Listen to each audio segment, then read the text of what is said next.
how to make a visual schedule for autism and ADHD kids in just 5 easy steps. Hi, I'm Sue from How to Help My Child, and today we're going to talk about how visual schedules can change your life, and I'll give you the steps so that you can make one together. Now, we all know that with our neurodiverse kids, we have difficulty keeping them on task. I had one mum who wrote into me and said that her child struggled to follow the verbal instructions and they were constantly frustrated and getting into lots and lots of trouble. They were naughty, they were bored, and they didn't know what to do. So we created a visual schedule.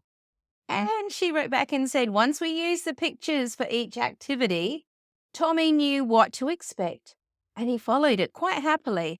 And my life was so much better because I had less meltdowns and Tommy had less anxiety.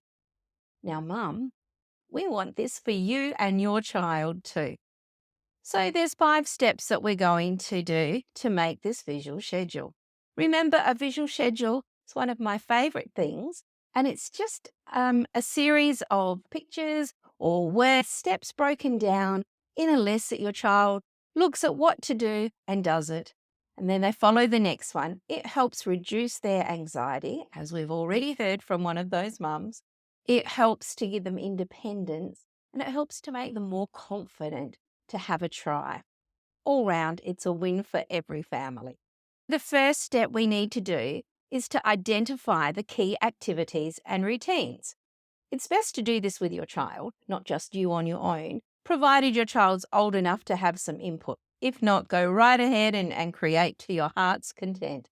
So the first thing you need to do is list all the important daily activities and routines that your child needs to follow.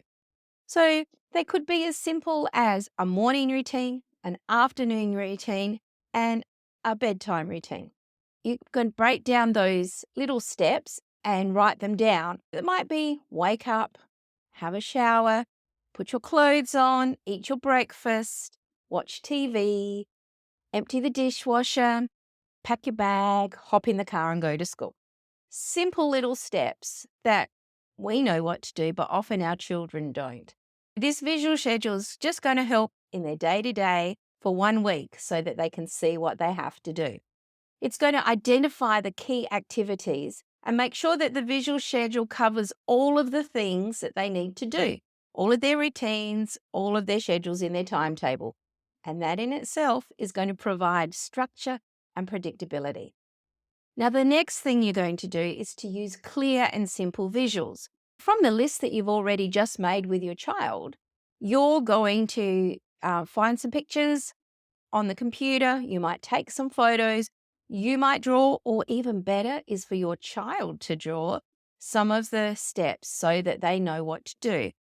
Now, I always include a written word, and even for our children who are hyperlexic, this often helps with the comprehension.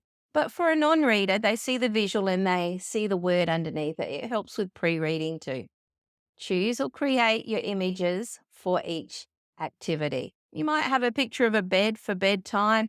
You might have a picture of a book for homework, and pop them together. They need to be clear and they need to help your child understand what it is. Just having a picture of a bowl might be all they need to know to put their cereal in their bowl. Or you might need to have a photo of what their cereal is next to the bowl. Lots of things, but you're aiming to reduce the confusion and to make this schedule really easy to follow. Now, the third step is to involve your child in this process. As we talked about, when there's ownership in this, your child will want to help learning how to use this. If you engage your child in creating this, their interest is going to be increased too. It's not something you're saying they have to do, it's something that they're going to want to do. They might help you cut out or stick on or laminate the images. They might tell you what they want in the order of the images, but it gives them some involvement into this creativity. And they take some responsibility and a sense of control. The fourth thing you need to do is to display this schedule in a prominent place. Now, this needs to be in a location where your child can see to it and refer to it. Having it in their bedroom might not be the best thing because they might only be in there in the morning and at night. Having it on the kitchen fridge might be an easier idea, or somewhere that they are often around. So work out together where is the best place and hang this schedule at your child's eye level so that they can see it when they come in. No point having it way up here if they're way down here.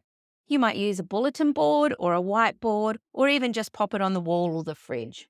Now, when it's displayed in the right place, your child can easily check on it and can stay on track with those activities.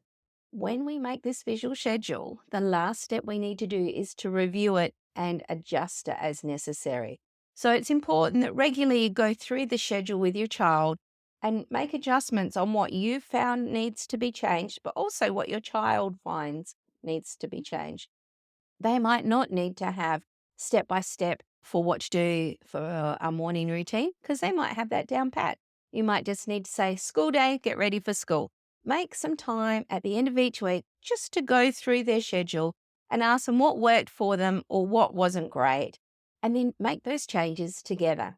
By regularly reviewing and adjusting the visual schedule, your child has that ownership, has a responsibility, but it becomes more relevant and effective in accommodating your child's changing needs.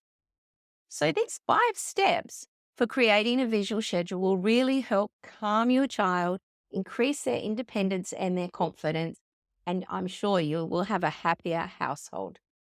Let me know below by using the word schedule in the comments, and I will send you some amazing tips and tricks on putting together your own schedule. If you don't want to make your own schedule, I also have the Calm and Connected collection coming out very shortly, which has all of it there for you. You just have to print them off, cut them out, laminate them. I've got videos in it that show you how to use it. So stay tuned for that because that's quite exciting. It's been fantastic helping you today, Mum, with this visual schedule. I know that your neurodiverse child will actually take a hold of this and really run with it. Let me know below how it helps you. Take care, and I'm Sue from How to Help My Child. See you tomorrow.